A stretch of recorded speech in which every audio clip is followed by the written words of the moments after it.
Hello everyone and welcome to ProCraft. Today I'm here with Varun Singh and we actually put out a video sometime back where we had the Joyo dual clones in the background and we were testing out some guitars, and one of y'all commented stating that the reason the guitar sounds so great is it's because it's plugged into a really high-end tube amp with some great speakers.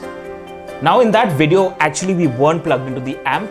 Our recording signal was going directly into a sound interface like the Focusrite, and we were using plugins in the box to get our sounds.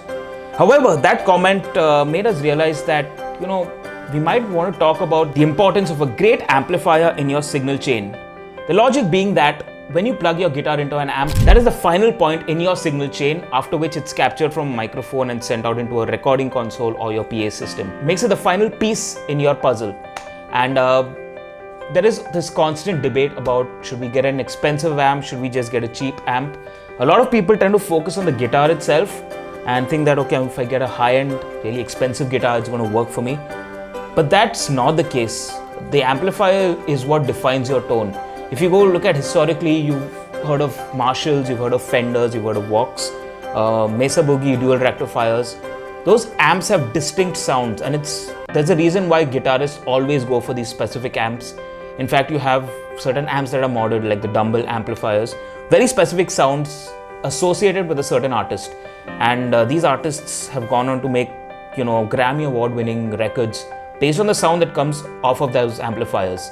So today what we thought would be an interesting experiment is, we're going to take a cheap guitar, and by cheap I don't mean like really cheap, something that an entry-level electric guitar player would get, and we plugged it into a really high-end amp like the Joyo dual clones, which is paired with a 2x12 cabinet that has Celestion Vintage 30 speakers in there.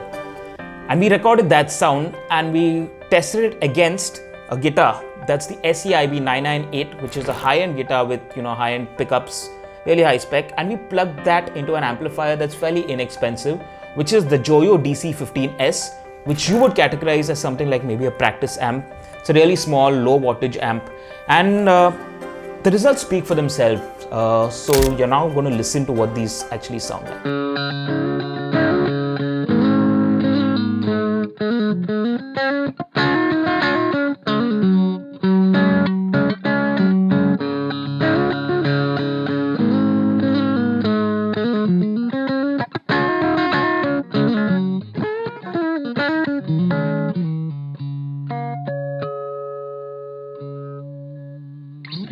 So the sound you just heard was the SEIB 998 running into the Joyo DC15S, which is a fairly inexpensive amp, paired with a really high-end guitar.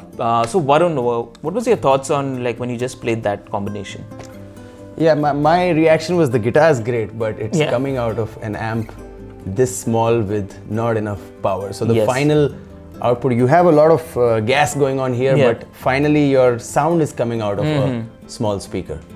So that's the thing. So that's why what makes the amp as the biggest deciding factor in what you sound like, right? You could be a person with the best guitar or the loudest instrument, but your sound is coming out of a tiny speaker. So that's what it's going to sound like. It's taking everything away. So the playability is great, everything is fine, but then the sound is going to be just that much. So it's the amp that's why it's the biggest deciding factor. The deciding in your sound. And if you have a good tube amp, the amp has a particular characteristic. It makes you play a certain way. That's why we love the old Fender amps, because they made you play like the blues, the old blues that we love. That's why we loved the Marshall amps, because the Plexi was the rock and roll sound. It's rock and roll sound. And then so was the Vox, which is like a middle ground between both of them, and that sort of a thing. And each big name amplifier has its particular sound. Absolutely. But the main thing that people need to focus on is an amplifier is like a big deciding factor. Absolutely. Okay, if you've never played through a big amp, it's almost like a spiritual experience. I know. If you ever I remember that.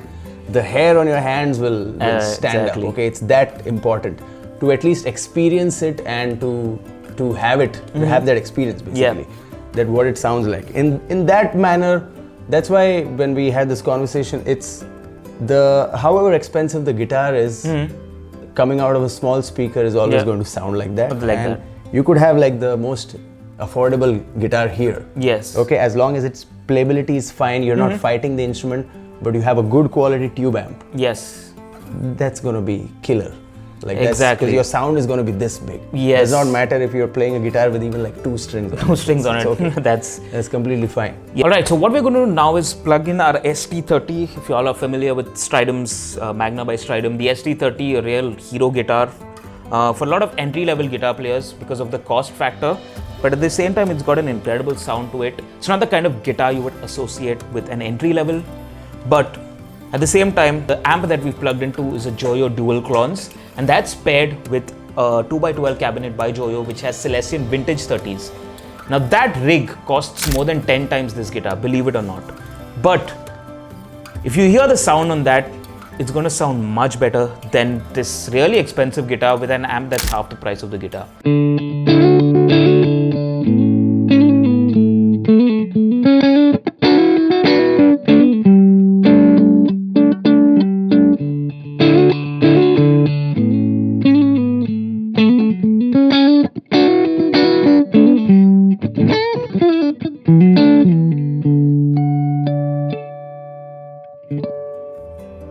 So first off, I have the SEIB 998, which is a really high-end guitar by Sco. It's an HSH configuration with Alnico 5 pickups. You've got locking tuners, this really expensive saddle and bridge system. And we're going to pair that with the DC15S, which is a fairly inexpensive practice amp. It has a lot of features, but it's got a digital processor on board, which lets you run through different effects. And we're going to run through 2 of those, and we've mic'd up the amp. So you're getting the sound straight out of the speaker. So let's see what that sounds like.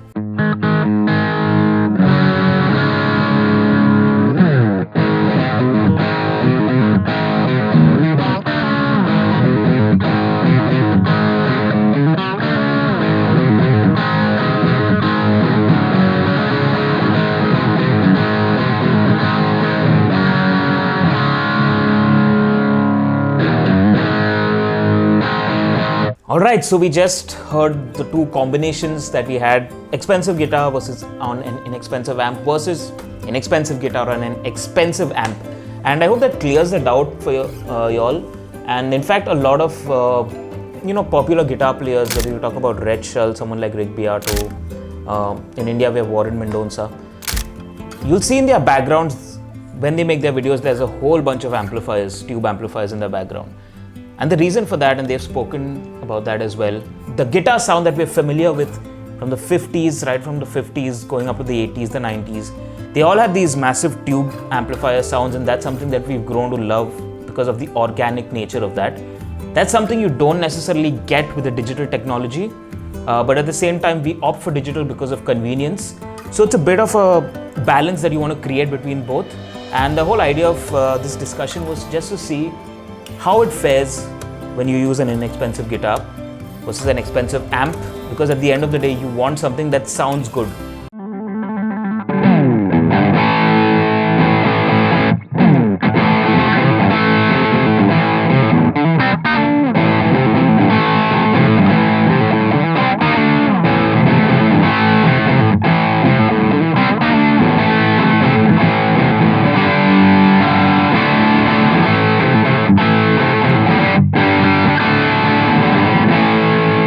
Alright, so the whole objective of this discussion was just to let you all hear what these amps sound like, give you all an idea of what an expensive amp sounds like and what a cheaper amp sounds like. The decision at the end of the day is yours based on where you are as a guitar player and what your requirement is, whether you want to go in for a really high-end amp or you want the convenience of a smaller version of that. Obviously, we don't have an expansive range of amplifiers yet, but we are working aggressively to get more and more amplifiers in the higher end ranges that would complement the guitars that you all have, even complement the rigs that you all have, whether it's a pedal board or processor. So we're definitely going to have more of these and a lot of these videos out. This is just the first step for you all to hear what it sounds like. So do let us know what was your pick and what kind of guitar player are you? Would you go in for the expensive amp or would you go in for the more convenient, the slightly smaller amp? And that concludes this video. So we'll see you in the next one.